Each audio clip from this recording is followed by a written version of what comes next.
on the Black Star Network. I'm your host, Faraji Muhammad. Thank you so much for tuning in and being a part of the conversation. Folks, we got a lot to talk about. Let's talk about the first thing. We're going to give you an update about those 5 black former police officers for the city of Memphis, who beat Tyree Nichols in that brutal beating, how they're now facing federal charges. We're going to share with you the latest about that situation. Also, folks, can we have a conversation about what happened to the sister that was hit in the face with the brick? How there are some folks that are online that's saying that the whole thing was possible hoax. So we're going to talk a little bit about that, and more importantly, the implications of this latest act. Also, folks, let's talk a little bit about what's going on with the reparations movement here in the state of California. How there's a new poll that shows that a lot of people don't want Black Californians to have reparations. Wow.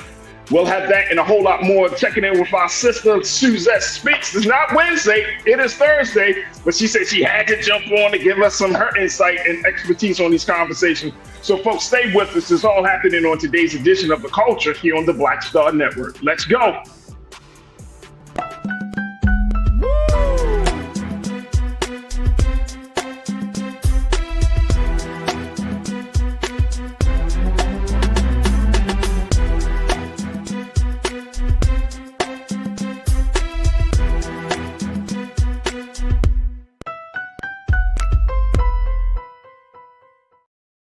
All right, folks, welcome to The Culture right here on the Black Star Network. I'm your host, Faraji Muhammad. We are broadcasting live from the great city of Los Angeles, California. And today we are going to have some fantastic conversations. I'm really excited because even though today is Thursday, folks, and happy Thursday, we're still going to be joined by one of our most profound contributors here, one of the great culture crew members here on the show, Miss Suzette Speaks, who is a lawyer and the host of the Suzette Speaks show on YouTube. So she's going to be joining us in a few moments as she provides some insight and her expertise on all of these big conversations that we got planned for you. So folks, you don't want to miss a word. And I highly encourage you that you stay tuned for all the conversations that's going to be happening. Make sure that you let your friends and family know, go on social media, let folks know that we are broadcasting live today here on the Black Star Network on The Culture, as we are on a number of different platforms, including our very own website, our home platform, blackstarnetwork.com. You can also find us on Fire TV under Amazon News, and you can find us on Plex TV, and you can find us under News and Opinion on Plex TV, where we're streaming there for 24 hours a day, 7 days a week. Now, on the social media side, make sure you do your due diligence. Check us out on our Facebook page under Roland Martin, and we're also on YouTube under Roland Martin's YouTube page. And folks, that is where you could be a part of the online culture crew, where you could join us in the conversation, share your thoughts, pose your questions. And guess what? We'll bring those to the forefront. We'll bring those into the discussions. As I'm talking to Suzette, I'm also talking to you and with you about these discussions. So make sure y'all join us on in the YouTube chat under Roland Martin to be a part of today's culture crew. All right, folks, let's jump right into it, because I gotta have my sister from another mother checking in, and I'm so happy she could join me on a Thursday. Hey, everybody, it's Thursday. My sister Suzette Speaks. There it is. No, Suzette, for real. Our conversations help me get through the week. So anytime you want to come on. But I will let you know, folks, I gotta let y'all know that Suzette won't be able to join us next week, not because she don't want to be here, but because she's going to be doing her due diligence at the CBC convention all week next week. That's going to be happening. So we'll talk a little bit more about that, because that's on the agenda. So yes, we should be getting, let's go. Here we go. We should be getting some great updates from Suzette about that. But folks, let's jump right into it first and foremost. And if you haven't checked this out, you know, we got a ton of content that we're streaming right now on Black Star Network. So some of you might still be tuning in or kind of switching back and forth. But we know that there is a lot of conversation about the latest developments, Suzette, with this Tyree Nichols case. With, more importantly, not with his case, but with what's going to be the fate of those 5 black police officers, those former Memphis police officers. Are they now facing federal charges? And this is another, I guess, another step of the process, because some folks And I'm probably one of them folks that want to see these men in jail for what they did to our brother. But here's the latest from NBC News. Excuse me. Take a look at this, folks. This is we're talking about Tadarius Bean, Desmond Mills, Demetrius Haley, Emmett Martin, and Justice Smith. They were all indicted in U.S. District Court in Memphis. They're those 5 black men. It's still, I can't get past this. Lisa, let's put those pictures back up for me, please. I cannot believe these black men beat on Tyree Nichols the way they did. I cannot get past it. These look like brothers you would see in the neighborhood, brothers that might be coaching. It's heartbreaking. It's heartbreaking to even have a conversation like this. But these are those 5 black men that are responsible for killing our brother right on video. Now they're facing a 4-count indictment charge. And 4-count indictment charges them with deprivation of rights under the color of law through excessive force and failure to intervene, and through deliberate indifference, conspiracy to witness tampering, and obstruction of justice through witness tampering. The 5 former officers have pleaded not guilty to state charges of second-degree murder and other alleged offenses in this case. All right, so there's a lot of pieces to this, and I'm so happy. That's why I wanted to chat with you about this, Suzette, to get your legal expertise. But what does this mean? What's the difference between what the state charged and now what the federal government is charging against these black men? Yes, I'd love to give you a little bit more insight. I want to say what's up to the Culture crew. Thank you again for being with us. Those who are in the chat, watching around the world, Team Replay, thank you so much because we have a great topics today. Now we're starting with Tyree Nichols. As Faraji has laid out, we're now seeing federal charges introduced in this case. So as I like to give a little bit of a civics lesson, as we're always kind of hearing between the state charges and the federal charges, really in the United States, we have about 51 systems of justice. We have 50 states, which each have their own laws, right? And they have an interest in making sure that people obey their laws. And then we have a federal system of justice, which is laws passed by the United States Congress, right? And those laws also must be obeyed. So we know that back in January, when this case unfolded, Tyree Nichols, as you guys remember, the young skateboarder on his way home, just blocks away from his mom's house, 29 years old, was accosted and really on tape, we can see him beat down by these 5 black officers who, according to what we see on video, and I think there is a light post video that was just shocking and striking, showing without sound what they did to this young brother who died 3 days later in the hospital due to the injuries he received during this traffic stop. So looking back at this case, it was just in January, Raji, and it feels like so long ago, but it happened this year. We're now seeing the second layer of prosecution. So we already had state charges against these men, but now the federal government is looking at its book of laws and saying there were violations on the federal level that now also can be prosecuted. So as you laid out those charges, we see 5 additional charges against these men. Again, we are totally in shock as a community that 5 black police officers were those who perpetrated this crime. But I think it's important that the feds do get involved, that the federal prosecution now takes place, and we see a possibility of more jail time, right? More stiffer penalties to the behavior that they demonstrated that January night. So we are looking at, again, just the second system, right? We know the state there in Tennessee and Memphis. We already saw that there were local charges brought. They were immediately fired. Even a couple of them were members of like fraternities, and they got their membership renounced and those type of things. These were around the way brothers.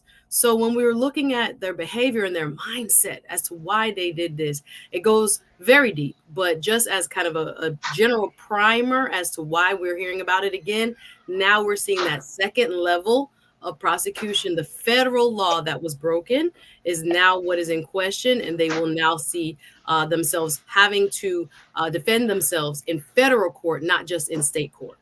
I know we got to take a quick pause, Suzette, but I'm wondering, why did they plead? I mean, I obviously nobody wants to plead guilty for something in any court case, regardless of whether you're guilty or innocent. But they took that and said not guilty. Wasn't this a situation because they pled not guilty in the state charges that it went up the ladder to the federal charges versus if they would have pled guilty to the state charges, you wouldn't have this second layer of prosecution? No, I don't think it had to do with their plea. It's just a matter of the prosecutorial offices now having the time to review the evidence and saying, you know what, we have enough facts in evidence to now bring this charge against them that they broke federal law as well. So no, whether they had pled guilty or not. So this wasn't like an appeal. No. I'm sorry, it wasn't like an appeal. Not yet. This is just the state prosecutors, right? The attorneys that, for example, that we see in the Trump case, while we have different cases, state of Georgia, right? Fani Willis is there in Georgia, but we also have the federal charges that he broke, allegedly broke the law and keeping documents, etc. It's just a different layer of prosecution based on the federal law as opposed to based on the state laws. So now that that's at the federal point, does that mean that we should expect some conviction? It's possible. I think what they've laid out as far as their charges, we saw the video of them punching, kicking, beating him. And again, they're charging violation of civil rights. I think, again, it'll be up to a jury. But just looking at the evidence presently available to the public, there is a strong case for conviction. So they're going to obviously say they were working as police officers. This happened in their line of duty. They had, threat of bodily harm, endangered, their life was endangered. They're going to make the argument that any defense lawyer worth his or her salt would make. So they pled not guilty. But again, the evidence is just on tape. We have the video. We have eyewitness. So it'll be a tough case to defend, but they're going to try to do it. You talked about this, and I know we got 30 seconds. You talked about the witness thing, and it came up in the charges, witness tampering. What is that about? I have not read in detail for this case, but usually charges like that come with them intimidating, people who were involved or saw what happened or directly after the crime. For example, on that scene, we remember that we saw the medical personnel, the ambulance folks that did not render aid right away to that dying man laying on the ground.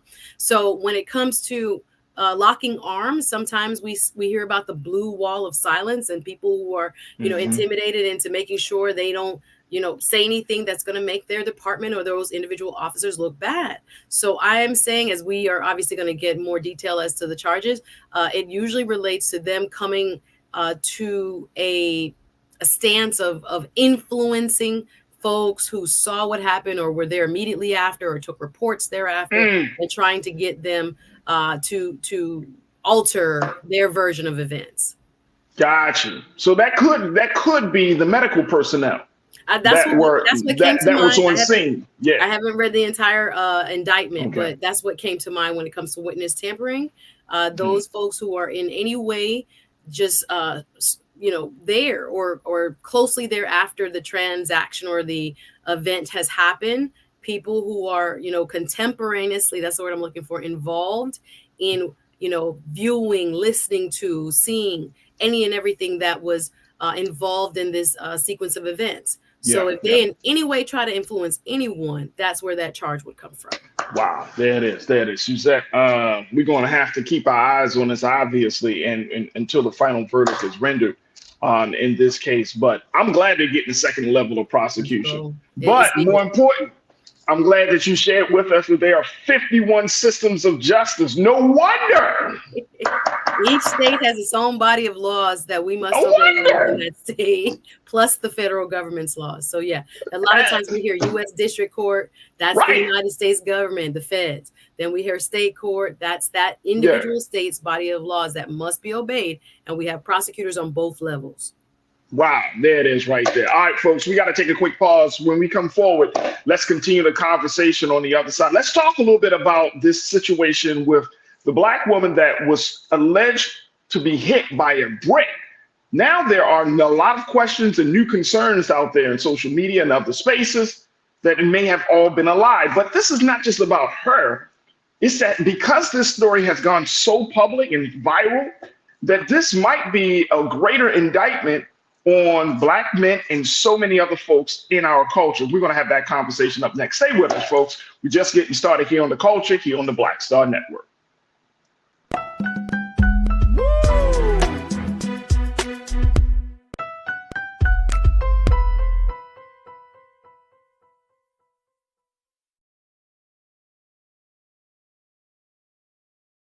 On his first day in office, with the country in crisis, President Biden got to work for us.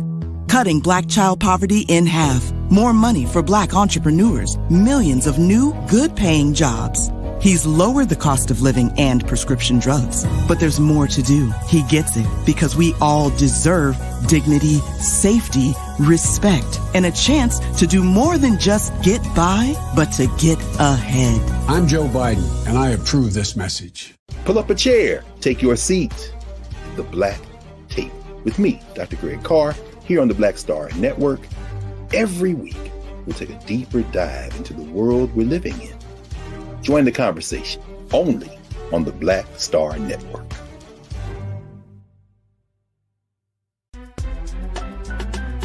I'm Faraji Muhammad, live from LA. And this is The Culture. The Culture is a two-way conversation. You and me. We talk about the stories, politics, the good, the bad, and the downright ugly. So join our community every day at 3 p.m. Eastern and let your voice be heard. Hey, we're all in this together. So let's talk about it and see what kind of trouble we can get into. It's The Culture. Weekdays at 3, only on the Black Star Network. When you talk about blackness and what happens in Black culture, we're about covering these things that matter to us, speaking to our issues and concerns. This is a genuine people-powered movement. There's a lot of stuff that we're not getting. You get it, and you spread the word. We wish to plead our own cause. Too long have others spoken for us. We cannot tell our own story if we can't pay for it. This is about covering us. Invest in Black-owned media. Your dollars matter. We don't have to keep asking them to cover our stuff. So please support us in what we do, folks. We want to hit 2,000 people, $50 this month, raise $100,000. We're behind 100,000, so we want to hit that. Y'all money makes this possible. Checks and money orders go to P.O. Box 57196, Washington, D.C. 20037-0196. The Cash App is $RM Unfiltered. PayPal is R Martin Unfiltered.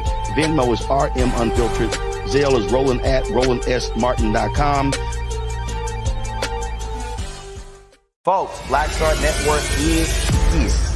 Oh, no punches! I'm real revolutionary right now. Support this man, Black Media. He makes sure that our stories are told. Thank you for being the voice of Black America, Roland. I love y'all. All momentum we have now, we have to keep this going. The video looks phenomenal. See, this difference between Black Star Network and Black-owned media and something like CNN. You can't be Black-owned media and be scared. It's time to be smart. Bring your eyeballs home. You dig?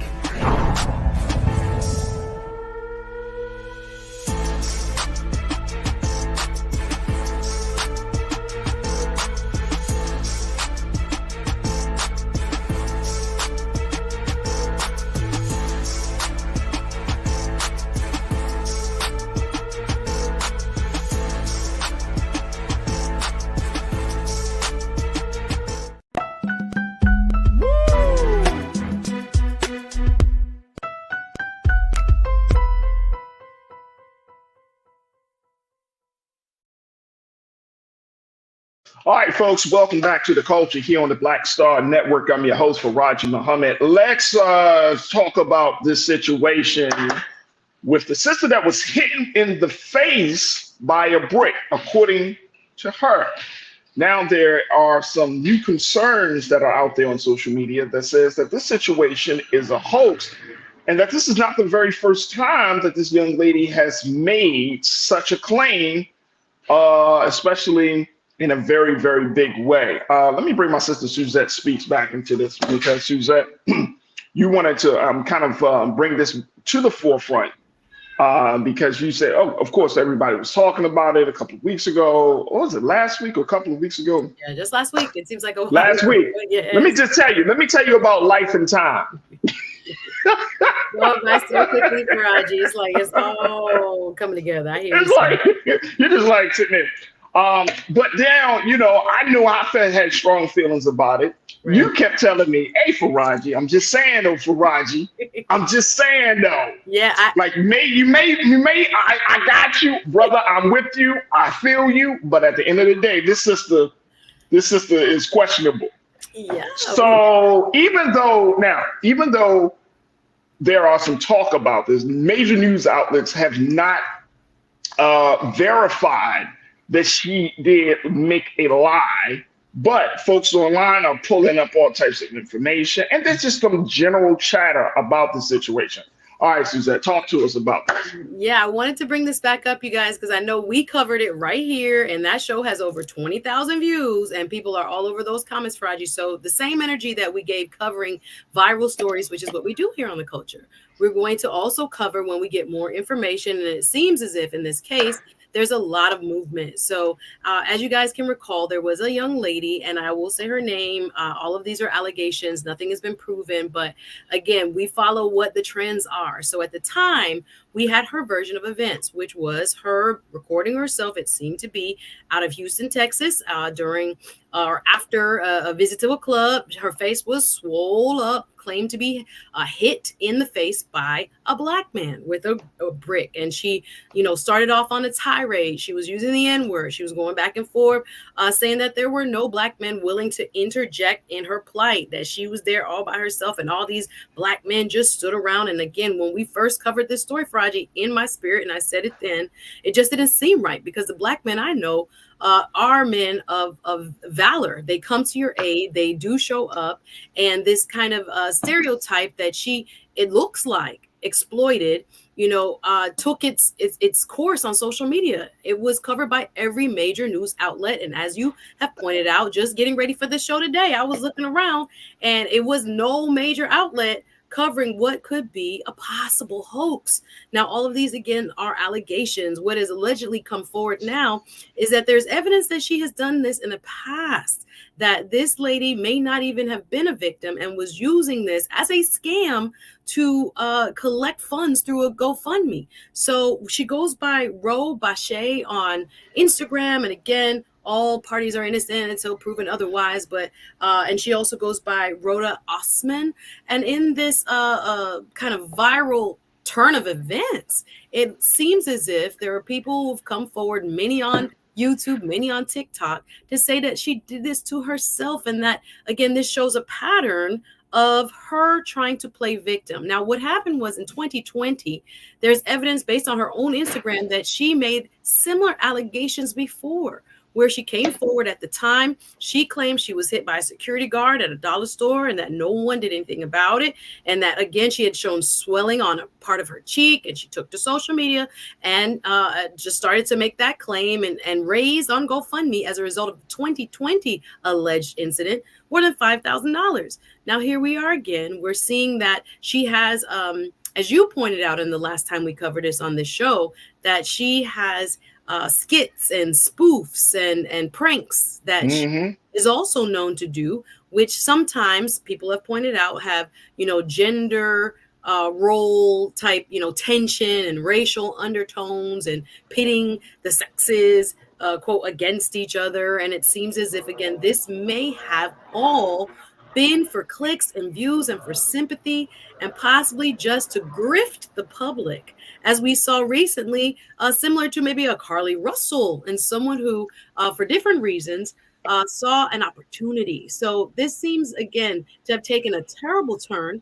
We're going to call it, just like, again, we went to the first facts that we had in the story and kind of brought it to the public, but we have to be fair and also let people know that, again, nothing has been corroborated, confirmed. All of these are allegations, but we're seeing, new information come out about this alleged victim that are very troubling, to say the least. And again, we need to gain more information, more clarity to understand if this really actually happened. And if it didn't really happen the way she claimed, she needs to be held accountable. So I agree with you, Pauline. You checked in, and good big shout out to the online culture crew. Pauline, you made that point that if she did lie, that she needs to be held accountable, that something needs to be done. You said if she is lying, she needs to get in trouble. So I totally agree with you. I think that there are so many different dynamics around this situation, because just like you mentioned, how about that first situation of Carly Russell, where we as Black folks in this country, we were rooting for her to come home safe and sound. And even in that situation, there were a number of people like, this situation doesn't sound like it passes the valor or the truth test here. So my concern is that we're starting to see more and more of this. That's one of my concern. And then at the same time, not only are we starting to see more and more of this, but Suzette, we're starting to see this coming from Black women. Now it's like the hill gets more steeper and steeper for Black women to share their truth, to tell their story, and for them to be believed. Talk to me. What's your take on it? 100%. It hurts Black women's credibility every time we see a grifter or someone who has allegedly, hoaxed the public, right? Defiled the public's trust in, what we thought was a genuine cry for help. Again, you take time with these stories. We cover them as the facts kind of roll out, but that put a stain on Black men. I'm talking about internationally. If you look up Black woman hit by brick, all the major news outlets covered it. And again, the fact that it possibly could have been something that was fabricated and not true at all. Think about the damage, not only that it does to Black women's credibility, but that it has done to Black men. Black men are always at the kind of forefront of trying to create a positive image in the public's eye. And we have someone like this. Again, I don't blame all Black women. I blame this individual. But folks who are, destroying and trying to kind of exploit stereotypes for their own personal gain, so that we see this horrific viral story. People's hearts were moved, and I don't blame people for seeing something that seems so horrific and reacting. But now that we have a little bit more information, and again, I tried to bring it out when we first covered the story, that there were men who claimed to be at this venue when she was there, who said they didn't see a brick, and who said that she had been a troublemaker in the past. Their words, not mine, alleging that her behavior had possibly contributed to what may or may not have occurred. But again, it is damning, and it is just it's unspeakable to think that an individual would utilize this form of just fabrication to go viral, to get clicks, and to try to raise money. The first day alone of her GoFundMe, she raised over $30,000, and to date now it's over $40,000. And she's taken advantage of the public and really tried to exploit this narrative around she shouldn't be able to do it, of Black men, and really has put a greater divide between Black men and Black women. And she knew she would exploit that if that was the trope that she put out there. And she got the reaction that she wanted. And again, we're not seeing any counter information by major news saying that this now looks as if it could have possibly been a hoax. So it's really dangerous what she's done. Very dangerous. Very dangerous. And I like the way you put that, Suzette, because there was a huge divide in this situation. You don't like my music. You said misogynist violence is grossly underreported, not overreported. Please mention that for Raji. Yep, we mentioned it. And you also mentioned you don't like my music. You said domestic violence is grossly underreported, not overreported. Absolutely. And then you added one story of a fake victim gets more attention than the thousands of real ones. Well, do you agree with that, Suzette? I don't know that I can overly maybe simplify it in that way, because I do think it matters that we cover when a person is dishonest. It does matter, because the demonization of Black men that she allegedly has portrayed is just as violent to them as the violence that we know happens in our communities towards women. So I think, I don't think it's either or. I think it's both and. We can both say women are under attack in many instances and should, with more, investigation, be believed. But I do think when there are people who try to destroy the credibility of Black men, and had successfully done so on a wide scale thanks to social media, we also need to correct the record and say, this is not what happens. And so, this idea that, we can't necessarily highlight both, I think we have to. I think it's unfair to the men who are hardworking, going about their daily, lives, and always having to, have a second layer of thinking, right? To counteract what are already, things that are projected onto them by society, by police, by whoever else in their workplaces, in the community at large. This is a real issue. And I don't think we negate what happens in real life to Black women by saying this type of person needs to be held accountable and we should be talking about them equally. Absolutely. We got to take another quick pause. When we come forward, let's continue the conversation as we talk about the Black woman that was allegedly hit with a brick, how there are now some real questions about the validity of her story. Folks, we want you to join us in the conversation. Post your thoughts on our YouTube page under Roland Martin and share with us your thoughts as we talk about this situation. And stay tuned. We got a lot more to cover here on the first hour of the culture here on the Black Star Network.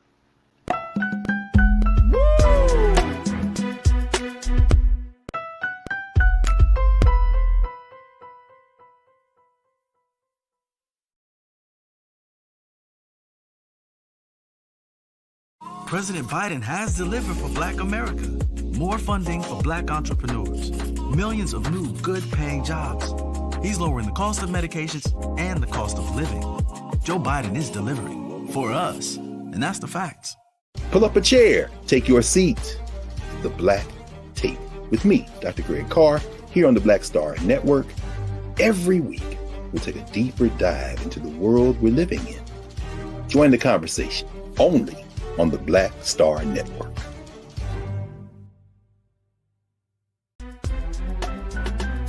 I'm Faraji Muhammad, live from LA.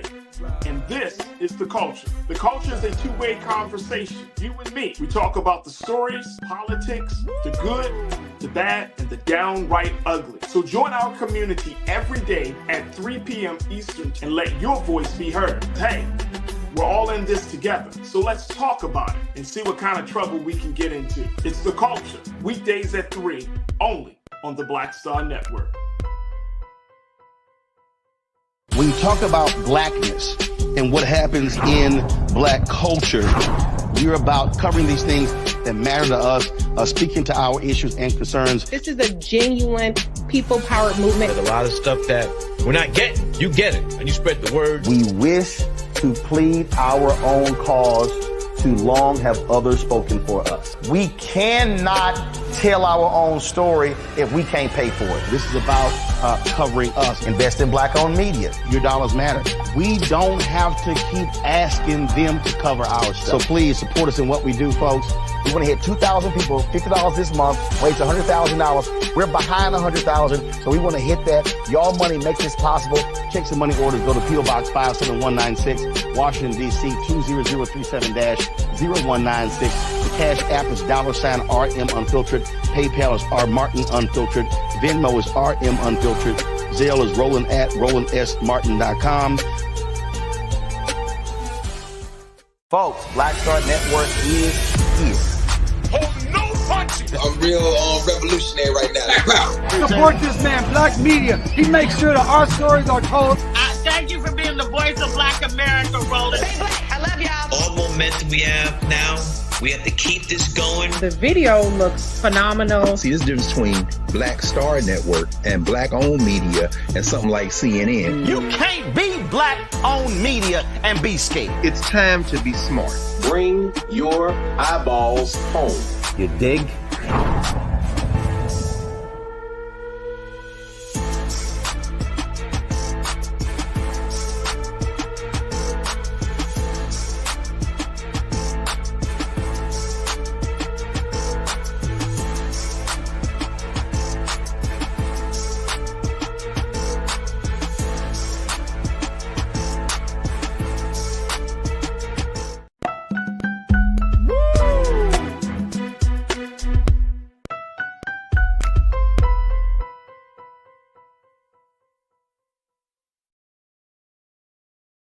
All right, folks, welcome back to The Culture here on the Black Star Network. I'm your host, Faraji Muhammad. Thank you so much for tuning in and being a part of the conversation, folks.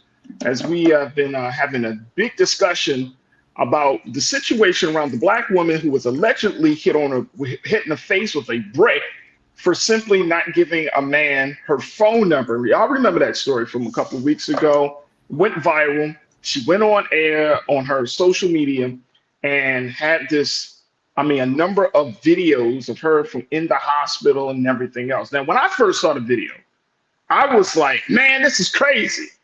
This is insane. This is crazy. The sister said Black man did it. She was around other black men who didn't intervene, and as a result of that, she was victimized, and she was able to raise money, get national attention, and more importantly, it created a divide, a shift in the conversation about protecting Black women from Black men. Now, folks, it looks like that this story, her allegations, may all be made up. Let me bring my sister Suzette Speaks back into the frame here, folks. Raji. Now look. It's hurt my soul. It's hurt my soul.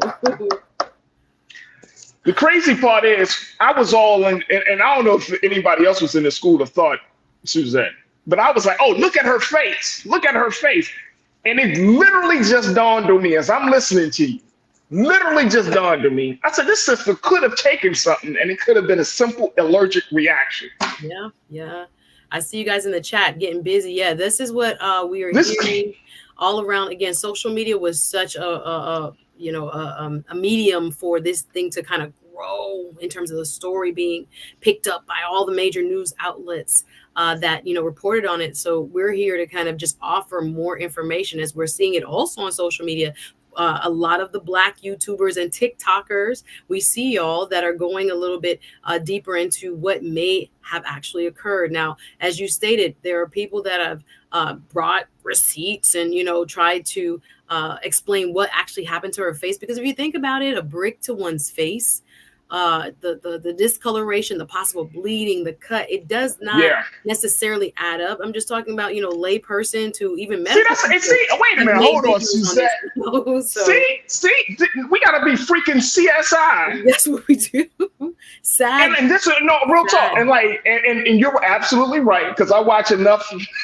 I am verified because I watch a lot of police television. Let me stop playing. But here's the thing. That once you get to that level of detail where you have to quote unquote investigate, we are all in trouble. Yeah. Black women are in trouble, right? Now, I'm not going to change my stance on protecting Black women. Right. And you know what? And I'm going to just be very clear about this.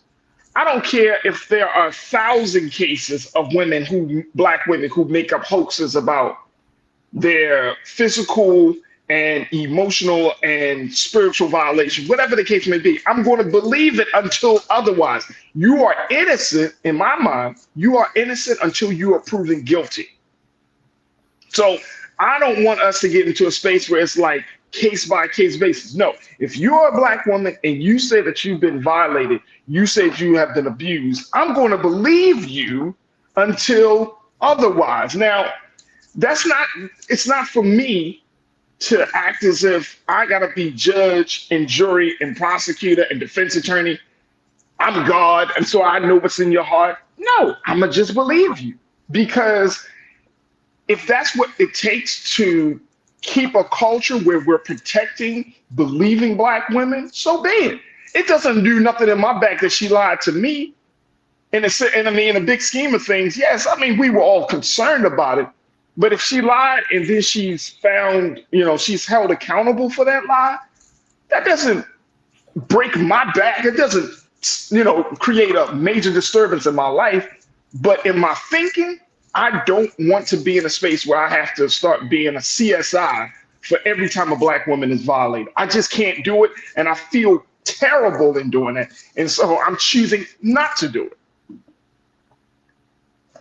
I hear your point. I'm gonna believe y'all. I'm gonna believe you. Until otherwise, I'm not gonna be this guy. Like, the thing is, there's so many powerful points you just made. And again, there's the micro and there's the macro. There's the global view and the individual case by case view. So as an attorney, I just look at my, facts are facts. And even when we see videos, I would say that even in this social media age that we're in, we're not going to get away from it. People going to throw stuff out there and it looks real and people, put together the story and it, so believable. There are allegations that she put saline in her own face. There are allegations that it was an allergic reaction. Right. And the way that it swole up, there are other people that, post online where if they're allergic to something, their face swells up in a similar manner. It is so sad that we have gotten to that point where, as you pointed out, it's like all of this, just can't be taken at face value. As an attorney, that I technically my spirit when I first saw this, context is everything, and what happened before and what happened after matters, right? Because it gives more credence, right? More information about what may or may not have taken place. She took advantage. If all that's all are true, and then there are grifters and scammers among us. That's not to say, and the culture breeds that. Yeah, we have to really now say this could be true, and if it's true, it's horrible. But we also have to offer that, look at the GoFundMe. The GoFundMe is active. This is again for one single Black woman to have had 2 major incidences where she's calling out Black men as being, perpetrators and hitting her and doing her wrong. This is a person who it alleged, if the allegations are true, it looks like it is someone who came to exploit us, this old tension that, Black women versus Black men, and we need our protectors and they not protecting us, and all this. It has done so much damage just in the conversation. It has forced people who, again, believed her to engage in. So we are now backtracking. We're now like, in the, not only in the story and the way we're covering it, but just like backtracking in the progress we're making between healing wounds between Black men and Black women. That's what I'm talking about. And now backtracking in terms of us having one another's back so that we can rebuild a stronger, more vibrant community. That's what hurts me. No doubt. The damage it creates in the public psyche towards Black men, which they already are dealing with on a daily basis. That's the injury. Like, again, we're talking about 2 things at the same time. There are Black women that are subject of violence every day in our country. Every day. They should be protected. But this in its own unique way, that's why even last week I was like, I don't know if this is the case study for Protect Black Women.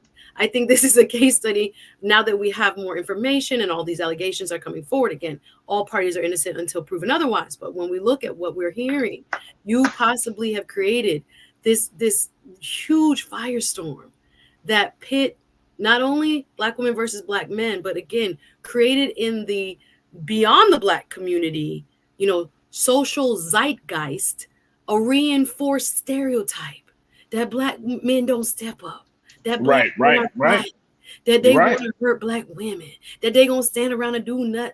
That's not our Black men.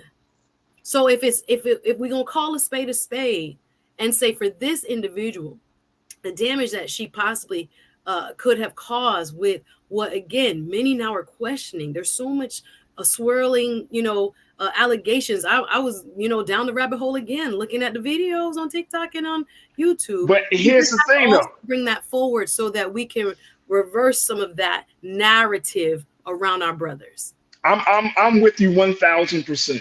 Here's what a couple of our crew members say. First, Young Feet, you said, bro, Faraji, all of us need better judgment. That is the fix. You shouldn't just believe anyone. To be a good judge, you take in all information. So listen to Black women, not just blindly believe. Here's the thing, Young Sikh, I hear you loud and clear. Let me share this. What else here? Andre John, you said it. I'm gonna respond, Young Sikh. Andre, you said believing everybody can get you in trouble. No, you must prove trustworthy. She has a history of scams. You can go to jail helping someone like this. Nope. Got you, Andre. I got you, Young. So here's the thing. How many of us, when we hear stories like this, when we hear Carly Russell, when we hear any story like this, how many of us are going to go and take time out of our day, out of our lives, to do some investigative work to try to determine if this story is real or not? How many of us are going to actually do that? Like, we will never get all the information because, one, we are not in a position, unless this is what you do, But you're not in a position, you're not going to take time and be like, let me just check to see if this black woman is telling the truth, because the last time another black woman lied. Okay, so if she lied in this case, what does that have to do? How much damage? Now, the damage is, as Suzette speaking out, is about our culture, about the perception. But I'm saying to us personally, it does no harm to us personally. We just get a little disappointed, but we're not going to do the investigative work. It's I think in this day and time, in this culture, who's going to take time and be like, let me go through all the details. Let me do the back footage. Nobody's doing that. Nobody is going to do that. And guess what? If this woman shows up on a local news, and I mean, not this woman, if another black woman shows up on a local news, shows up on CNN, we automatically assume, because there's this thing in media where you trust the sources, we automatically will assume, well, if CNN reported on it, if MSNBC reported on it, if the New York Times reported on it, it must be true. We saw it with Carly Russell. But sometimes I agree with the idea that facts take time to be uncovered. So sometimes when things are initially reported, you're not going to have every single detail about who that person is, I agree. Track record. Again, that's why things go, viral. Social media now, where there is social media, but the thing is, of factual information versus non-factual information. Wait a minute, say it again, Suzette. No, there is no gatekeeper. Now things move so quickly so that people, it forces your hand to talk about it because everybody's talking about it. You see it on Shade Room, you see it on everybody else's. So now it is a thing. So again, this is less than a week later, just over a week, more facts now have emerged. So it's important that we do come forward and talk about them with the same passion, right? Open the conversation up a little bit more, paint the aperture. Listen, now we know this is not the first time. Now we know there's other possibilities. And again, we have to I'm hearing that the person who owned the nightclub, there are allegations that he is now purported that there's nothing on video from his establishment that shows any type of brick incident. That there are also others that are alleging that they have spoken to on the condition of anonymity, people in the medical field who saw her that evening, and that it was an urgent care or some kind of, not a hospital setting. As we, again, in the video, it looks so real. People spend time and think about how they're going to create the narrative that they want to portray to the public. And that maybe in the changing room while the nurse practitioner, whoever comes in, she have the robe on and she now doing a video and ready to put that on TikTok. There are other allegations that there is no police report and things like that. Again, if something like this had happened, you would think that we would have a statement from local police and they would have a description of somebody. They would be looking for something. So I think it's important that we allow, again, in this viral environment that we're in, we have to look at the source and consider all possibilities. I know it is frightening to believe that an individual would go to this length. But again, we saw Carly Russell go to a length that I would have thought would have been unimaginable. So we have to, it's a sad thing. Like I'm again, as an attorney, put my attorney hat on. When people give me their version of facts, my first thing is, okay, what are they leaving out? That's how I think. But see, here's the thing though. Here's the thing. All right. So look, that's understandable. That's understandable because, as an attorney, and I really hope you don't misinterpret what I'm saying. But as an attorney, you are trained to question everything. I don't believe you are trained to question things in this pursuit of truth and evidence and facts, right? That's what you're trained to do. So anybody telling you one thing, you already know, like this is one person's version of what has happened, right? As an attorney, that's what you're trained to do. So unless we get that formal training, unless we condition our brains to think and wire that way, and I know some people say, like some of the crew members are saying, like, when you're trying to get facts and all of that stuff, like this is social media, y'all. This is culture. This is people talking out of their necks every day, right? Like people so fast. People happen so fast. Yeah. I remember, Casey, this has nothing to do with this. I remember when our good brother Nipsey Hussle was killed. Do you know on the same day that Nipsey was killed, everybody and their grandmothers had prophecies, theories, conspiracies about how that man was killed. And when it came out that he was killed simply by another black man over a beef, there was talk of government conspiracy. There was talk he knew too much, so he had some assassins behind him. Yeah, it was an assassin, all right. It was a black man that didn't like him. You see what I'm saying? Like these things start to take shape. It takes a life of its own. Yeah. And so it's easy for us to say in hindsight on Monday morning, oh, we should look at all the facts. But when we're in the mix of things, that's not so easy because human behavior just compels us to say our 2 cents. How many of us see stuff online, Facebook especially, because you can really get into discussions on Facebook or Twitter or X, whatever, and we just throw our 2 cents in. Same thing with this chat. Like if we don't fact check, if we don't have people who are serious about making sure that facts and evidence is provided, man, that thing can go from, you can have one person throwing a fact, but if you have 99 other people who are like, nope, this could happen, guess what's going to happen? Groupthink is going to start to set in, and everybody's going to start thinking the same thing. So it's just a matter of, it's not just one individual. There has to be a collective determination saying, look, if something happens in Black America, and I know this is kind of idealistic, but we got to say, let's wait till all the facts come out, y'all. Let's just calm it down. Yeah. Everybody calm down. Well, people ain't gonna do that. People ain't gonna do that. I agree with you in principle, but the way, as you're saying, news moves quickly, stories go viral. I mean, things by the time, before a reporter had the whole day and checked facts, and then we came on the evening news and gave you the info that we, were able to fact check, corroborate with different sources, people who could tell us, who had direct knowledge of things. Now, things go viral first. And then we have to look at them more critically. So yes, I'm with you to the extent of that. It moves so quickly. We're going to talk about it. We got to talk about it. More information. I'm glad that we're using, platforms like this to clarify. There's more information now, and so that's why we have to question whether it was a hoax. And very quickly, we got to take a quick pause. But my editorial team, my producers, and I, when we have these conversations, this is just a little transparency. And even Suzette and I talk before we get on the show, after the show.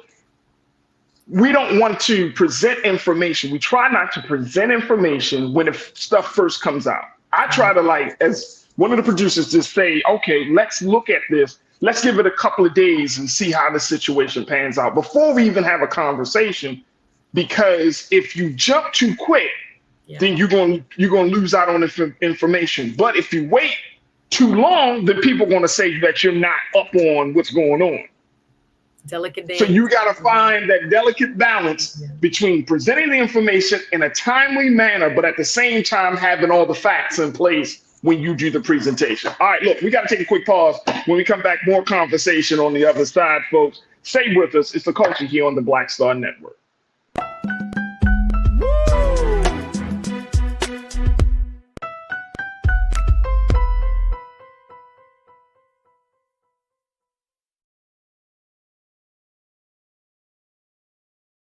On his first day in office, with the country in crisis, President Biden got to work for us. Cutting Black child poverty in half, more money for Black entrepreneurs, millions of new, good-paying jobs. He's lowered the cost of living and prescription drugs. But there's more to do. He gets it because we all deserve dignity, safety, respect, and a chance to do more than just get by, but to get ahead. I'm Joe Biden, and I approve this message. When you talk about blackness and what happens in Black culture, we're about covering these things that matter to us, speaking to our issues and concerns. This is a genuine people-powered movement. There's a lot of stuff that we're not getting. You get it, and you spread the word. We wish to plead our own cause too long have others spoken for us. We cannot tell our own story if we can't pay for it. This is about covering us. Invest in black-owned media. Your dollars matter. We don't have to keep asking them to cover our stuff. So please support us in what we do, folks. We want to hit 2,000 people, $50 this month, raise $100,000. We're behind 100,000, so we want to hit that. Y'all money makes this possible. Check some money orders. Go to P.O. Box 57196, Washington, D.C. 20037-0196. The Cash App is $RM Unfiltered. PayPal is R Martin Unfiltered. Venmo is RM Unfiltered. Zelle is Roland at RolandSMartin.com.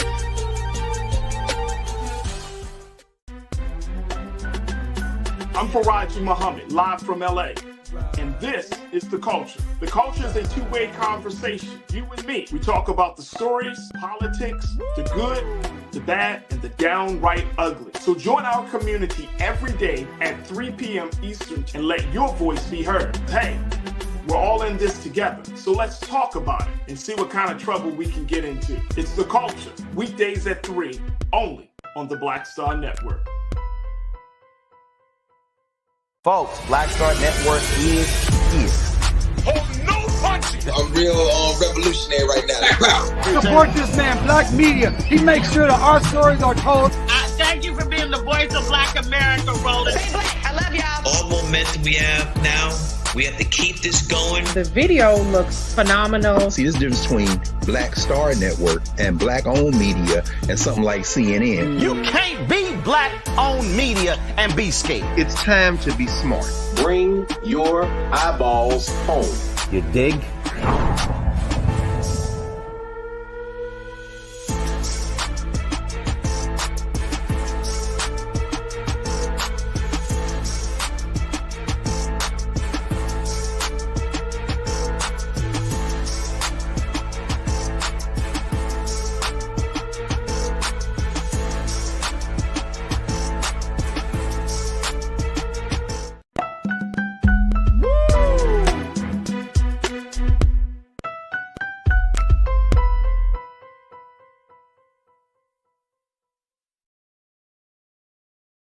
All right, folks, welcome back to The Culture here on the Black Star Network. I'm your host, Faraji Muhammad. Let's just switch gears a little bit here because we're trying to cover a lot here on today's show. And I wanted to make sure that we do give enough time to discuss this issue, something that we can actually believe in, folks, which is the issue of reparations. Now, we've been having a number of conversations here on this show, on this network, about the importance of reparations. And as we know, states such as California, Illinois, New York, these are states that are actively looking for ways to bring some level of repair, whether it's financial repair, financial compensation, or in other ways, to deal with how do you repair the damage to a people that have been aggrieved and oppressed for over 450 years as a result of the transatlantic slave trade. And so there was another major development, or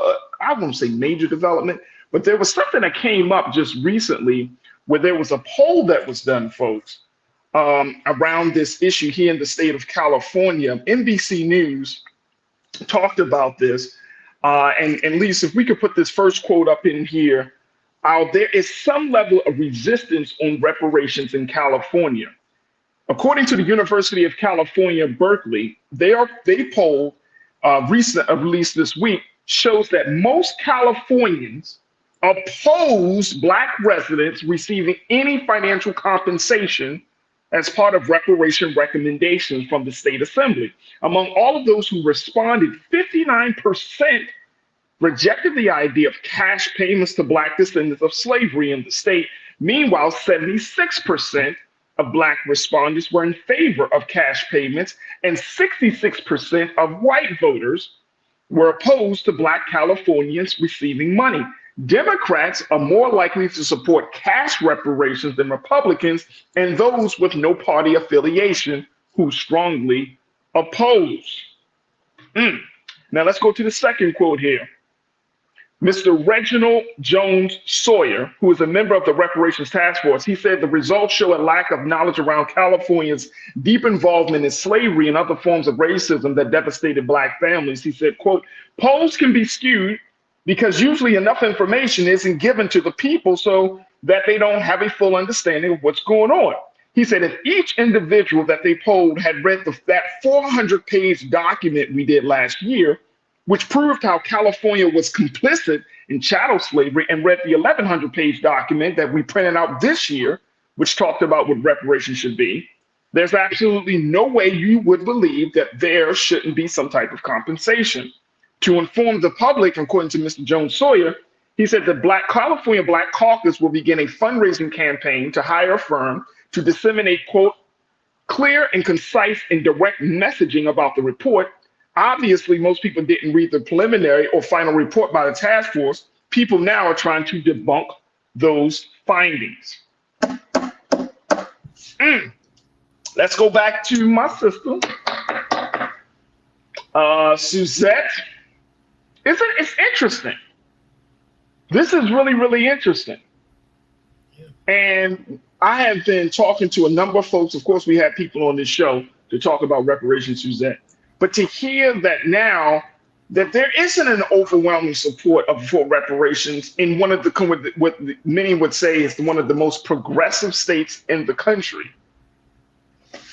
This is interesting, that this might slow down the momentum. But to Mr. Reginald Jones Sawyer, too, who is a member of the task force, and I appreciate the task force for even doing the great work of putting together these two pieces of documents, the 400-page and 1,100-page. But Mr. Jones Sawyer, you do know that people aren't going to read a 400-page or 1,100-page report. Like that's just not what people do unless you're in that space. That's what you study.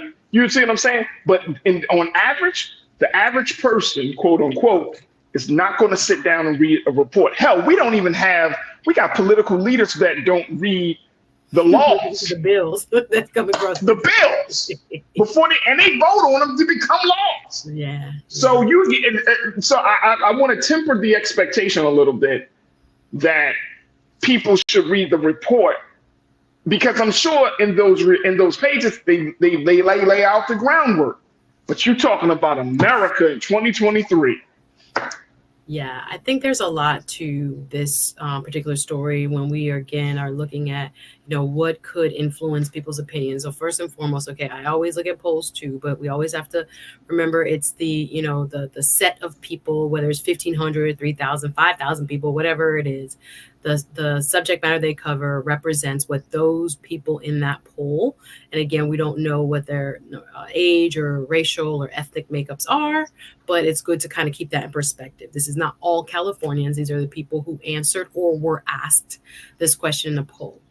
We also know when it comes to polling, it depends on how you ask the question.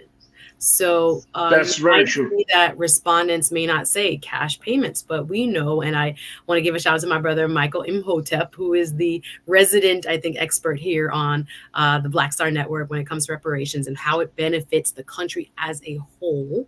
When he describes it, if you were injecting money into, Black households, Black businesses, Black education, the country as a whole is lifted. Right? White folks also benefit and make money. Right. And there's an entire ecosystem that is fed. So I think when he, has been on this program with us and talked about how we must also educate people on how reparations is not just a Black thing, this also leads me to the ideas that we really need to emphasize the teaching of American, slavery. Right. And the history that I don't think a lot of people may or may not have a complete understanding of. Right. Even Black folks. But let me pose this question as we talk about this, Suzette. Yeah. Is the issue that people don't know the history, or is there something else at play here? You see what I'm saying? Is it really about the history of the historical? I don't think, first thing, I'm being very serious when I say this. I don't know anybody over the age of 18 that's never heard of the transatlantic slave trade. Well, when it comes to specifics, for example, Bruce's Beach. And most Americans never heard of Bruce's Beach before. We covered it, and people understood that these folks' land were, taken from them by the state of California, and it was just recently awarded back in terms of a cash payment to their descendants. Right? They had created what was, in fact, a black resort because of apartheid in America, separation based on race, according to law. So I would say yes, as a kind of a broad idea, people know about, quote, slavery, but the individual impacts and the impacts of their city, their local community government, their state, I don't think is as well known. So even I think Florida history and things like this, that's why I'm like, reparations as a whole, for people who are looking around and say, we had President Obama, you guys have access to college, you guys, I sit at my house and look at PBS and talk about, the integration and see stories and film about the integration of, Mississippi and certain school districts, which really happened all over the country, that even though it was a law to integrate schools, there were creative ways that are even replicating themselves right now. When we talk about so-called school choice and people being able to take their kids out, white folks did that in mass in order not to have integrated schools. Do people know that history? No. Will that compel people? No, we want to make sure that all Black kids stay within the public school, and we have a two-tier system where people who have, access and money have actual real life education and develop real life skills, and therefore long-term possibilities for their lives, as opposed to people who get inferior educations by this systematic defunding of public education. And I could go on. I'm talking about those histories. The average person don't know the links between what the government, the actual city, state, and at one point our national government sanctioned, so that there was one group in our country that was elevated and one group that was subjugated. Like I'm saying that I don't know that they know the historic and real life implications of what slavery was. I think they understand this concept that's happened and it was bad, but what impact it had and even has now, generationally speaking, I do not think, especially the American public at large, that we have in our country, and probably by design, a good grasp and understanding of what it meant and how we are all living with the outcomes of what was, America's, darkest, sin. Like, this is not, I think, common knowledge. I agree with you. And let me just add this, and then I'm going to disagree with you when we come take a next pause. I'm agree with you on that. Okay. The thing that I want to add to it that is that I don't think Americans as a whole, not individually, I don't think that we understand the idea of the principle of justice. Okay. We just haven't, and I'm saying as a collective, we don't have, since justice is not a value of our systems, whether it's government, it's just not a value. The idea of fair dealing, of people need to be held accountable. These are ideas that America pushes to the back. These are not ideas that we hold true. Yes, we say freedom, justice, and equality, but justice means punishment in some cases. Mm. Equality means equal playing field. Right? Freedom means giving a person the person has the ability to express themselves, to feel like they can be who they are and who they are, right? I mean, these are, when you ask any one of us, what does freedom, justice, and equality mean? You're going to get a million different answers. So my point is that if there isn't a collective value or a collective understanding that wrong was done to this group of people, therefore, they should be, as a result of that, generations have been affected, and someone has to be held responsible and held accountable to fix the wrong, to undo the damage to these people. Restorative justice. To restorative justice. And that's why, and I'm glad you brought that up, because that's why restorative justice is such a big deal in America, because that's not a collective value of this country. We do not operate from a place of justice. We talk about it. We talk about justice on other people, on other countries. But we don't like to talk about that shit on us. Take a break. Well, hold that thought. I hear you. We will hold that thought. So that's what I'm gonna add to it. We gotta take a quick pause, folks. When we come forward, let's continue the conversation. How there is a new poll that says that that people are not in an overwhelming support for reparations for Black Californians. We want to hear your thoughts on this. Join us in the chat on our YouTube page under Roland Martin, and stay tuned. It's The Culture here on the Black Star Network.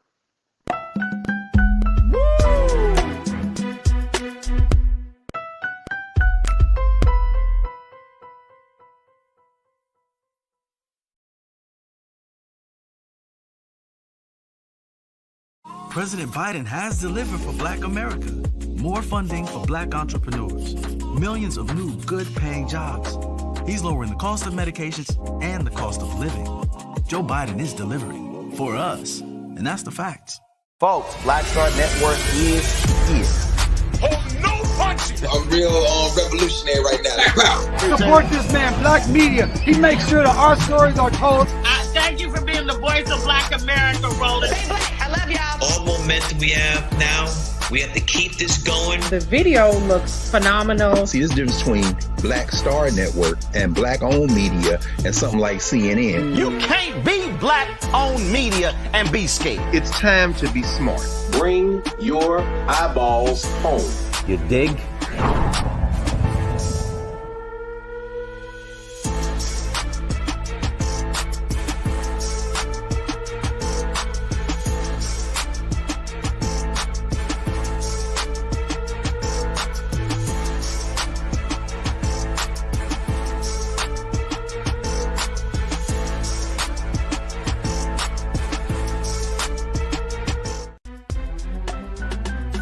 I'm Faraji Muhammad, live from LA. And this is The Culture. The Culture is a two-way conversation. You and me. We talk about the stories, politics, the good, the bad, and the downright ugly. So join our community every day at 3 p.m. Eastern and let your voice be heard. Hey, we're all in this together. So let's talk about it and see what kind of trouble we can get into. It's The Culture. Weekdays at 3, only on the Black Star Network. When you talk about blackness and what happens in Black culture, we're about covering these things that matter to us, speaking to our issues and concerns. This is a genuine people-powered movement. There's a lot of stuff that we're not getting. You get it, and you spread the word. We wish to plead our own cause.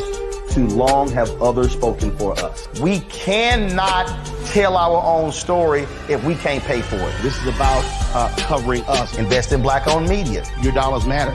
We don't have to keep asking them to cover our stuff. So please support us in what we do, folks. We want to hit 2,000 people, $50 this month, raise $100,000. We're behind 100,000, so we want to hit that. Y'all money makes this possible. Check some money orders. Go to P.O. Box 57196, Washington, D.C. 20037-0196. The Cash App is $RM Unfiltered. PayPal is R Martin Unfiltered. Venmo is RM Unfiltered. Zelle is Roland at RolandSMartin.com.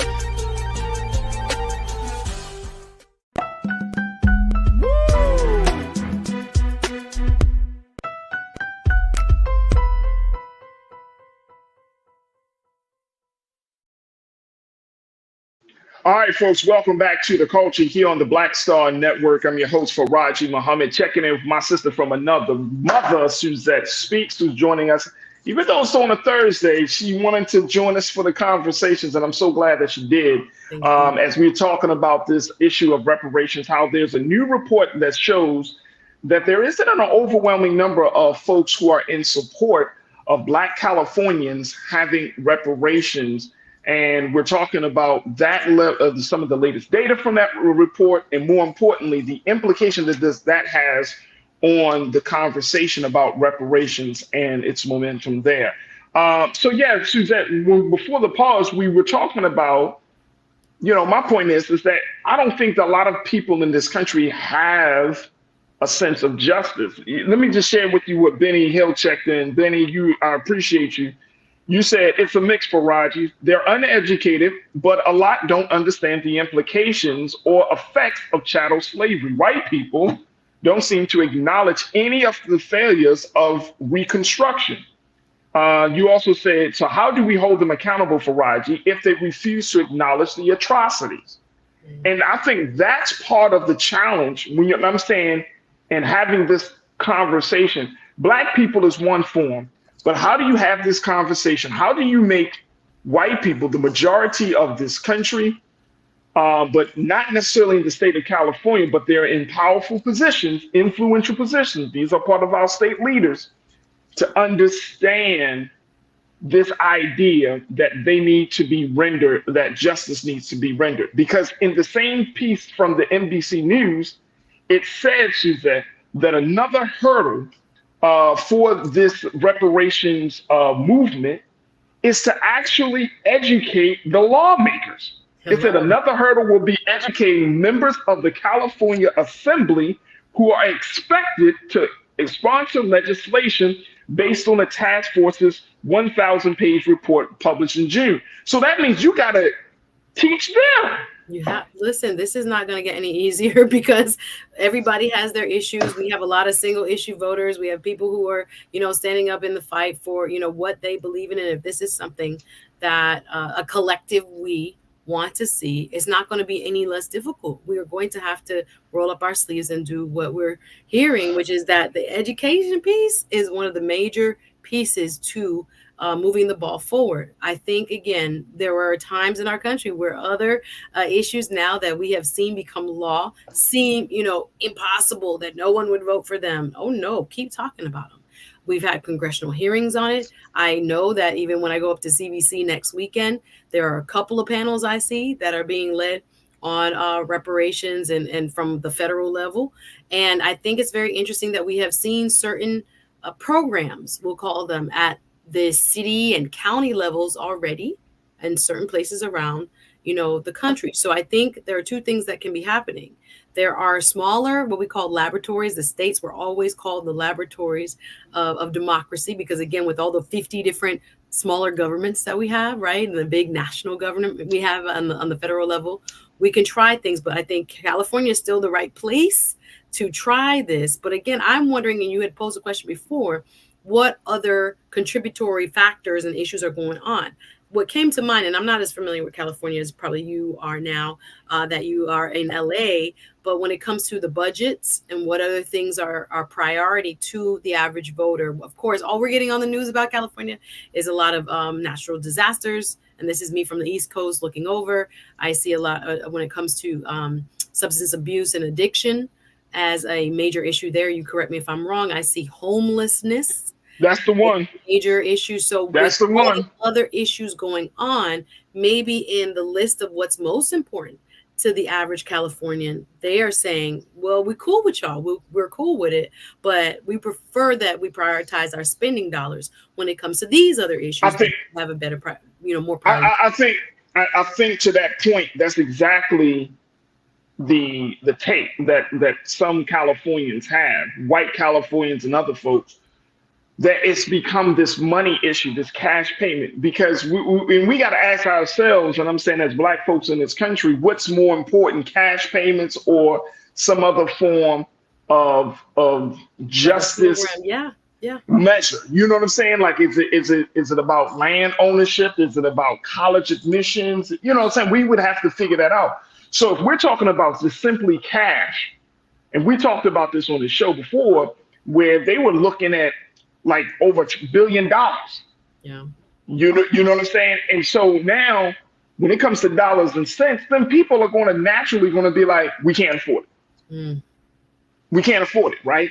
Because California is already, you got all these different people here in the state of California, right? All these different people. You got a housing crisis that is just completely out of control with homelessness, right? You got 40,000 people on the streets of LA. People living in trailers on the side of the road. Trailers. And when I say that, you would think that a movie was being filmed. That's how many trailers. You see what I'm saying? And look, I love LA. I've seen people literally laying on the street, the middle of the street, just laid out. Literally got to walk over them. Unhoused, right there. Unhoused, uncared for. I've seen people who have suffered from mental health issues, literally schizophrenia, bipolar, talking to themselves, walking down the street, walking past schools, and walking past businesses.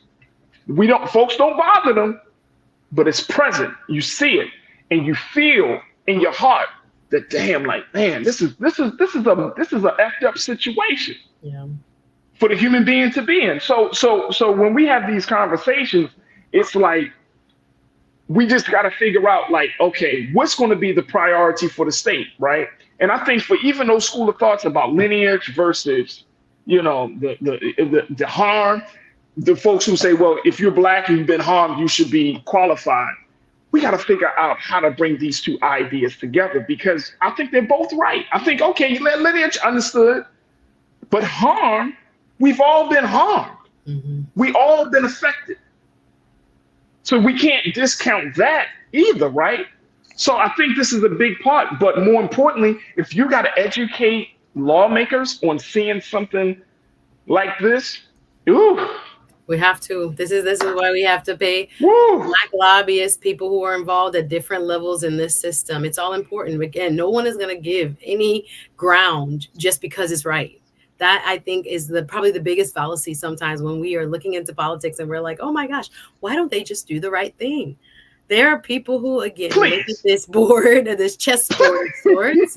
Like, I think Nicki Minaj, who was it? Cardi B says she living like a game of power in the music industry. Well, this is like a game of power, guys, when it comes to the resources of this great nation.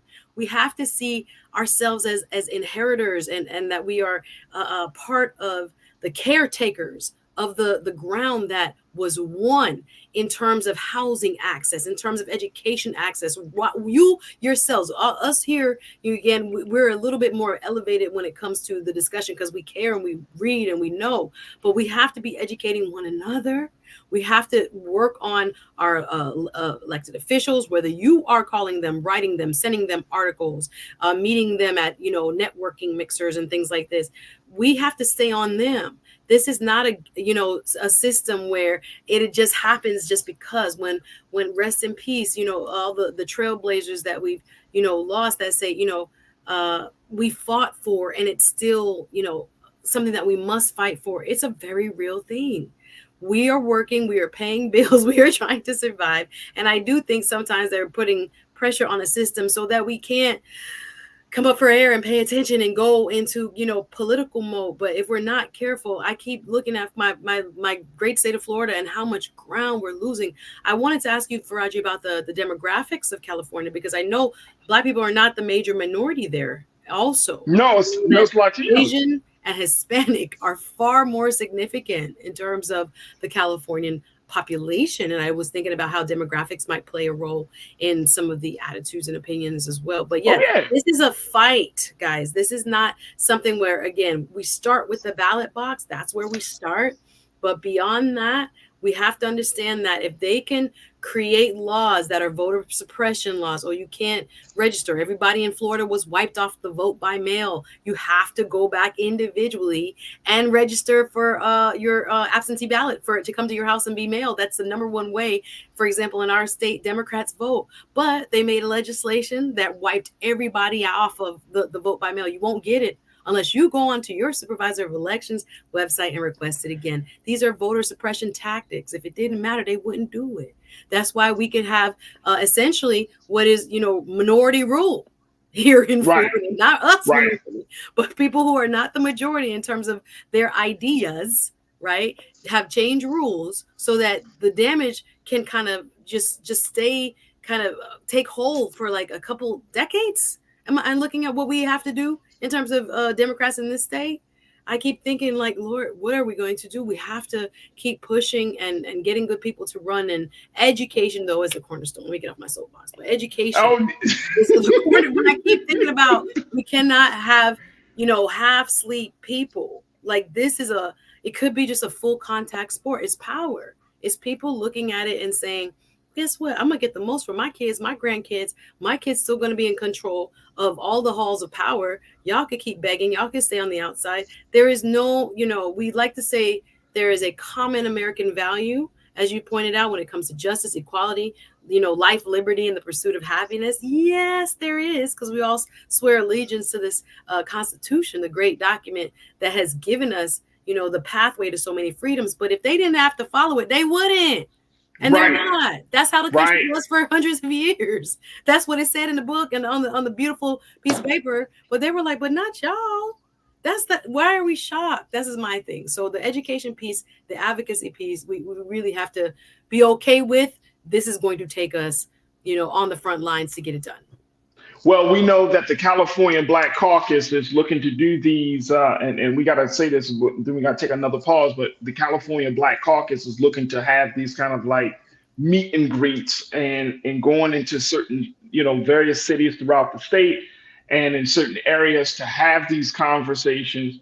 And it's going to be crucial, right? It's going to be crucial. Now with the CBC having their week of convention next week, my hope is that the CBC, the Congressional Black Caucus, will elevate the conversation to even higher role, but in a very, very strategic manner. Yeah. And whether you agree with this poll or believe this poll, the facts are there's a lot of work that needs to be done. There's a lot of ground that needs to be covered, right?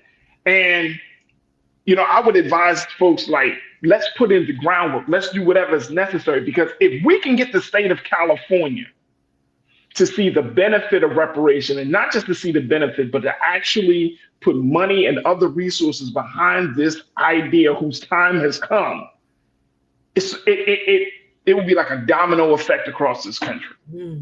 California, it will be a domino effect. A lot of times in these type of, you know, innovative policy solutions. So I hear you on that, brother. I do. Absolutely. Folks, we got to take another quick pause. When we come forward, more conversation. Stay with us. It's The Culture here on the Black Star Network.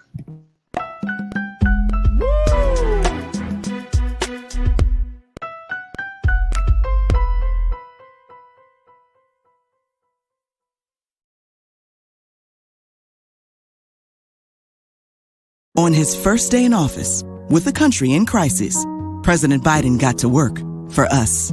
Cutting Black child poverty in half, more money for Black entrepreneurs, millions of new, good-paying jobs. He's lowered the cost of living and prescription drugs. But there's more to do. He gets it, because we all deserve dignity, safety, respect, and a chance to do more than just get by, but to get ahead. I'm Joe Biden, and I approve this message. Folks, Black Star Network is here.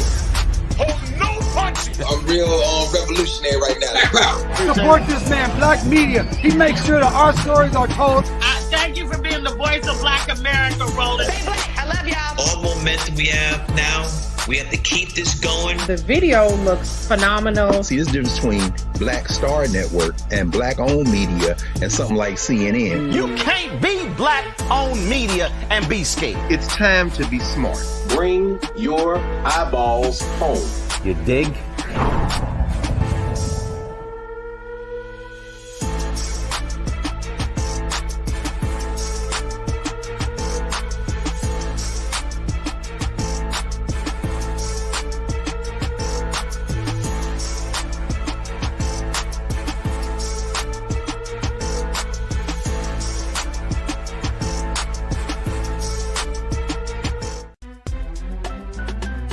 I'm Faraji Muhammad, live from LA.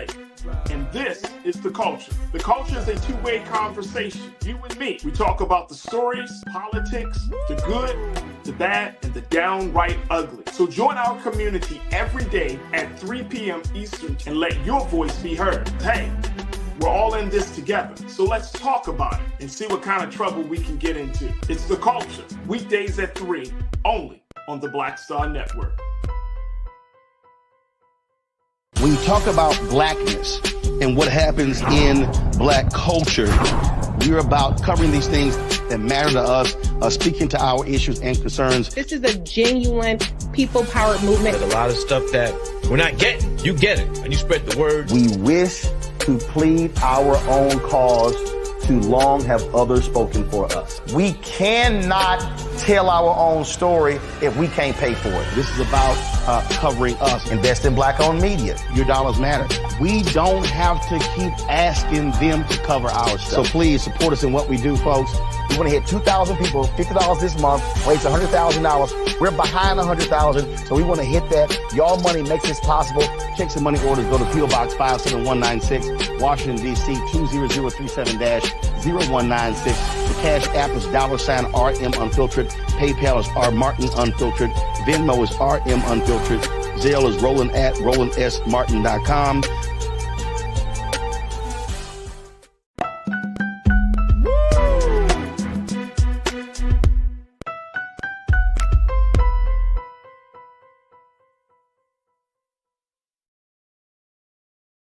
All right, folks, welcome back to The Culture here on the Black Star Network. I'm your host, Faraji Muhammad, and I'm joined by my sister, Suzette Speaks, who you normally see on Wednesdays, but joined us today. And we've been having some fantastic conversations. And Suzette, next week, you won't be with us. No, so I'm not happy. But you won't be vacationing in Tulum next week. No, I wish, but no. You will be in Washington, D.C., God willing, for the 52nd Annual Legislative Conference hosted and presented by the Congressional Black Caucus. And if you aren't familiar with the CBC, this is the 58-member caucus of Black lawmakers who has this convening every year to put it en masse, to show their sign of unity, to discuss the most pressing issues facing Black America. And this year's conference is going to be on a number of issues, considering where we are, but the focus is on democracy and race. And one of the three big ideas are diversity, equity, and inclusion. So it's going to be interesting to see how the CBC week kicking off next week is going to move forward. But what should we expect, Suzette, from this week of Black lawmakers coming together outside? And I know I'm gonna throw it out there, outside the damn parties. Raji, we gonna be outside. Hey, no, I know people be like, you hating because you don't get invited. No, I'm not hating. I'm just saying it's not. I'm just saying, like we don't party enough. I might be at 1 or 2 Friday. I'm trying to look at the list now. Let me pull up my plenary sessions. Let me get to the serious stuff. But yes, always party. No, we're not gonna just party. There are over 100 different events tied to this weekend, right? So you have the who's who, of course, the Congress folks, senators who are from local. All right, wait, hold on. See, this is the problem. You know what I'm about to say, Suzette. What you gonna say, Raji? I'm just looking at the list. This is the problem. What you gonna say? I live in Hollywood. DC ain't Hollywood. You switch to the other coast, right? No. Here's the thing. These are public servants. I know. I mean, for real, y'all. These are public servants. These are not like actors and entertainers and ball players and all that. These are public servants, right? So we sometimes within the culture, we get a little bit like we forget, like these are public servants. These are political leaders. These are supposed to be some of the most brilliant, and I'm not saying it's supposed to be. These are the most brilliant Black minds that we have to offer as we are in this space and in this relationship with our government, Black America's relationship with the United States government. These are the folks that are like the buffers. These are the folks who are supposed to guide us through any type of political, social, legislative uncertainty. And so if we keep this in mind, I think that we go into this week with the understanding that this is not about being seen. This is not about grandstanding. This is about getting work done, because millions of Black folks in this country are depending upon this gathering coming out and something substantial coming out of this gathering. I hear you loud and clear. Yes, I do. But go ahead, talk about your parties. I'm grateful that you are grounding us and that you are reminding us of the real reason that we're all coming together. And I do know, would like to add that we do have, a certain, je ne sais quoi, the rock star element, because these folks are now, public figures on our TVs 24/7. So their importance are, to the community is kind of twofold. Like, I think it is a symbol of Black excellence. And I do think there are also, real world applications that are going to come out of the discussions of the different sessions. I have highlighted, I think I signed up for like 30 sessions, even though there are several that are happening concurrently, each on the hour, 2 hours. But just to give you a taste of what some of the sessions are and who will be leading them, I'm going to look at the ones I've signed up for. The moral urgency to end gun violence, a community conversation with U.S. Senator Raphael Warnock. Digitizing our dollars, understanding how blockchain work. Joe Nagoose, who is from out west, developing environmental policy for all and restorative policy. We have hip hop conversations, right? We talk about the and being protected in terms of our free speech, in terms of expression. We're going to be talking about, I think there are other sponsors, I should say. Zillow is sponsoring, American Federation of Teachers, trade unionists. I got so many invites. I'm like, okay, what am I going to do after 5? Because there's so many people. Maxine Waters, who serves on the Financial Services Committee. She's going to be talking about closing the capital wealth gap. I have like I said, I could keep reading. Sheila Jackson Lee is leading Transportation Brain Trust, talking about Black folks tapping into federal dollars. Corey Bush is going to be talking about Black women and queer leadership, fighting for equal rights. We have Mark Vesey, all these folks, again, some of them you only hear by name, that are leaders in our Congress. But the CBC has been at the vanguard and at the forefront of political change, and change that improves the lives of all Americans, but especially Black folks, making sure we are not left behind as we, this rapid changing world that we're living in. We are always kind of looking to AI. AI is big. There are several sessions on Black people and artificial intelligence. How it will affect our jobs? Lord. Black people are working in different industries. I see there are a lot of sororities who are having sessions. Politics when it comes to reproductive justice, those topics around Black folks and how we speak about that and how it has had an impact on us when it comes to reproductive justice. A lot of, it's like so many, I couldn't even. Hakeem Jeffries, I hope to meet him and several others. There are just so many topics that even if you can't afford to sign up, the conference itself goes for between 200 to 250 depending on what you sign up for. There are always events, like I said, in and around the area that dovetail. They have a lot of receptions, a lot of networking, powerful networking that happens as well. So if you will be in DC or Maryland, Virginia, wherever close by, you may want to come through. It's Wednesday to Sunday, again, at the convention center, 9 to 5, but you must register. And I will have a full report on some of the discussions that take place and what I've seen. I'll be doing it on my channel, my YouTube channel, and on my Patreon, and some behind the scenes there. But I'm really excited. I know there's so much that we got to do. So as you said, it's about the work. It's about the work. It's about the work. And trust me, my spirit isn't, I don't think these people do or don't do anything. I think that we do have some great political minds and thinkers, but I think that how we have these conversations is going to be absolutely tantamount in the sense that we have a sense of urgency, right? Like there's a sense of urgency. There's a sense of a vision. And, I often bring the CBC into the conversation about where we are or where are we headed or what's the state of Black America. We know that, for example, Mark Morial and the Urban League.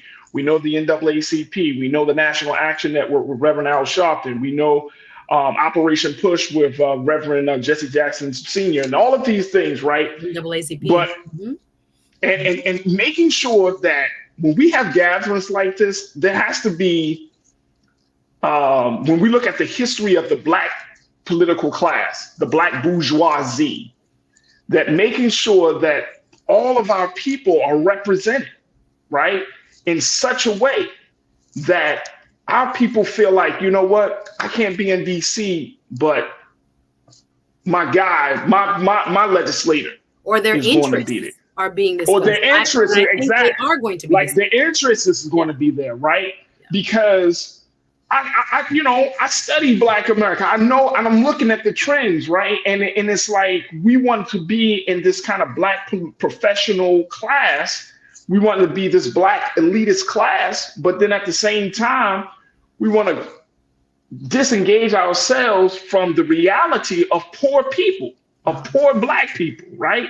And so my hope is that the CBC, and I'm not saying that they don't do this, but I'm saying that everybody want to disengage, but I hear your point. That's what I'm saying. I'm not going to say that. Certainly not. No. But I'm saying to always keep that line of communication where information, knowledge, know-how, all of that stuff is constantly funneling this. Because if poor Black people aren't at the center of the conversation, you know this, Suzette, just like I know this, and a lot of our crew members know this. What are we talking about? I don't want, we shouldn't present these new political ideas as a form of Black capitalism. There should be, and I'm saying this may not happen in this year's CBC, but there's a sister, and I'm trying to get her on the show, but there's a sister who wrote this book about socialism, Black socialism, and she's coming out with this book that drops in October. And like I said, I'm gonna try my best to get this sister on the show. But she's talking about how do we redefine Black socialism. And I'm not saying that that's the way that we need to go, but I'm just saying having those type of progressive conversations to be a part of the mix of everything else, right? Because it's necessary, because we know that they are present, that this form of thought, this type of thinking is in existence here in Black America. And we can't just say, oh, that will never work. Oh, that's just a dumb idea, blah, blah, blah. We got to be open right now. Like we're at a crisis. If we keep saying we're at a crisis moment in this country, then let's be open to all ideas. Yeah, I think they're going to be there for Raji. I don't think it's about, quote, upper middle class or bourgeois. I think there are topics that I see, especially relating to labor, right? The everyday man, everyday woman who is working class, right? Who goes into a factory, whether it's what we're seeing with the GM strike and other people, with the UAW strike and others who are on the front lines of working a fair wage and 8 hours, 10 hours a day, getting benefits. They have people that are sitting on temp status for 5 and 6 years because they don't want to give you full benefits, et cetera. I just was at a labor forum here by the Young Democrats here down in South Florida, and just talking about everyday people and their living conditions and, what is a living wage and how our Republican friends go around those the will of the people when it comes to, for example, here we voted on a $15 living wage here. I know California has a high living wage,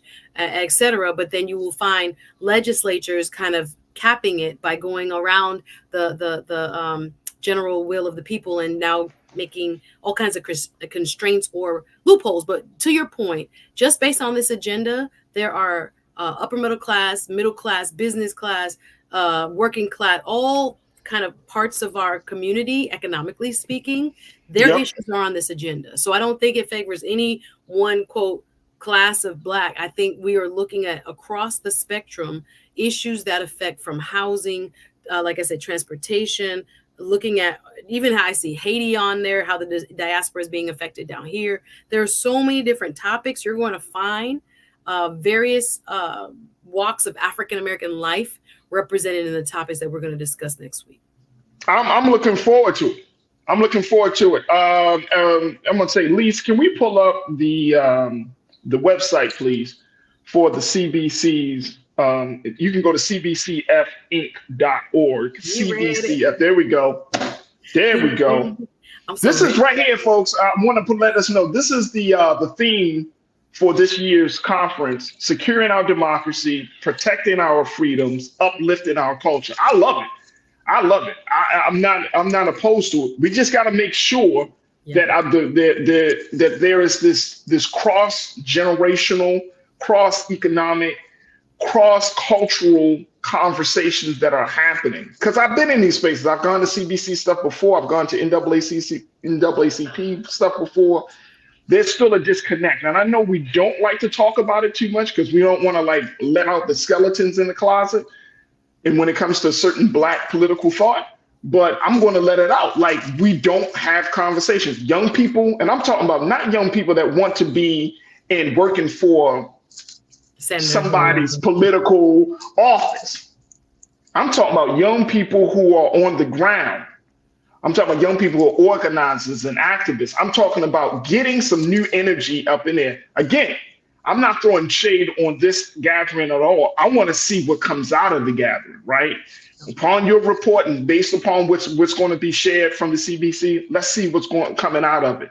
I'm just at a point where, and I think you and a lot of folks are, we're like, yo, if Black folks are coming together, then Black folks should not be coming out with the same old rhetoric. I hear you. You know what I'm saying? Because guess what? I'm at this point, Suzette. I don't care if you're Black or not. If you're talking the same old, scratching and when you don't itch, we got some fire for that. Can register. There's a student registration. There's a mentor-mentee networking. Young people are encouraged to come. I hear you, because remember the CBC also I have friends that did the internship program. You can spend a summer there, right? Under the Congressional Black Caucus Foundation, learning about government, understand how it really works. Who's who? Yeah. What do they do? What do the committees do? So there are many opportunities, especially for those under 25 to come in and plug in. There's a discounted rate for folks to register as well. There are Veterans Affairs. I'm going through the list. I haven't even began to scratch the surface of topics that are here. There is one particular seminar by Maxine Waters, a young gifted in Black, etc. The 50th anniversary of hip hop, plus other. And I read there are over 60 just sessions there. Again, with not even the tied in, after hours receptions and parties and other things. That's all. I mean, it's all well and good. I get it. Don't let them people believe it's not going to be discussed from. No. I get it. I just look, man. Moms passing what they call the momubus, all kinds of stuff I didn't even know about. I'm ready to learn. Right. That's why I'm going there. I want to know what people are doing, what's working, legislation wise, and what's coming down the pike. I want to know what's going on. And look, I want some balls. I want people to come out with some testicular fortitude. Shake it up. Let's go. Let's go for what you said. No, seriously. I'm serious. I get it. When I'm in there, real quick. When I go to these places, I just be sitting there like, no. Let's start the whole thing out. Let's go. We need a new format. Like, it's important that they've been around for 52 years for a reason. And like I said, this is the open forum where the public's lawmakers meet there. A lot of people have never met their Congress people. So, this is where we, can finally engage those who elect, right? The exchange of ideas, the people meet their elected officials and lawmakers is important. So this is the time. The exchange of ideas, I'm sure, will be happening. And again, sometimes it needs to be educational, top down, but other times I'm sure we'll have those opportunities to speak up and let them know what we're seeing on the ground and come up with a list of solutions. That's it. Hey, that's it. My man Andre said, he just put in one word in the chat: solution. That's it. If you ain't talking solution, if you're talking about let's go along, get along, if you're talking about wait, your time is coming, justice will come down. Man, nobody wanted it. Man, please. We are a year out from a crazy ass election. We are already under attack in our schools. We can go down the list. We got something dramatic has to happen. If you want to get Black people engaged, if you're talking about waking up like my sister Lana, she always say, wake up Black people. If you want to wake up Black people, sometimes you just got to hit us in the head. Boom. Hit us in the head. Oh, getting us disoriented. I hope we wake up before that. That's just my opinion. I hope so. No, I hope so too. I really do. I really want us to hope so. So I look forward to connecting with you, God willing, in like 2 weeks. Yes, sir. And getting your report. And that will give us an ample amount of time to see all the information that's coming out from the CBC, what's been discussed, And again, this is not about topical issues. This is like, all right, let's have a bigger conversation. So I look forward to connecting with you in 2 weeks on that, Suzette. Thank you so much. I'll miss you. I'll miss everybody. I miss you too. But I'll be out in DC. So if you guys are in the neighborhood, come by to CBC and check it out. Absolutely. Absolutely. All right. Our sister Suzette Speaks, always doing her due diligence. Make sure y'all follow her on all social media platforms. Make sure y'all support her on her show on YouTube, Suzette Speaks Show. And more importantly, we thank her for being so good for the culture. All right, folks, my time has been well spent. Thank you so much to my online culture crew. Y'all have been amazing, fantastic, brought up some great things. Let me give a big shout out for The Last Dragon has been a member. The Last Dragon is now a member for 6 months. So we thank you, Last Dragon, for your support and investment in Black Star Network as part of the Bring the Funk Fan Club Level 1, loving what Faraji and the culture does. That's what I'm talking about. We love you too, Last Dragon. Thank you so much. Make sure you go to our website, blackstarnetwork.com, blackstarnetwork.com. You can become a part of the Bring the Funk Fan Club at Level 1 and Level 2 and Level 3. But make sure you show your support for us because we want to make sure we keep this momentum going here on this digital media space. So your support is everything. It means the world to us. And even if you say, I can't give today, you can share the content. You can follow us on social media. You can tell your friends and family about us. But guess what? Do your part to support Black digital media like this. And trust me, you will find this nowhere else with the conversations, the contributors, the engagement for you to be a part of the discussion. You won't find it anywhere else other than with blackstarnetwork.com. All right. I want to thank each and every one of you. I want to again thank my sister Suzette Speak. I want to thank my production team, Joel, Shannon, Maddie, Chris. I want to thank my man King Keena and my sister Lise for being a fantastic production team. Stay tuned up next 6 p.m. It's Roland Martin Unfiltered with the team. Dr. Cobb, Reese, all of them. Y'all know how they do on Thursday. So make sure y'all stick around for that. Continue to support us here. Watch all of the latest shows. We've had a fantastic lineup of programming. So again, folks, let people know Black Star Network is moving along. As always, never be afraid to challenge what's wrong. Stand for what's right while being yourself in the process. I thank y'all for so much for tuning in and spending some time with us. God willing, we will talk tomorrow for another exciting edition of The Culture. Right here, only here, exclusively here on the Black Star Network. Have a great evening. Peace.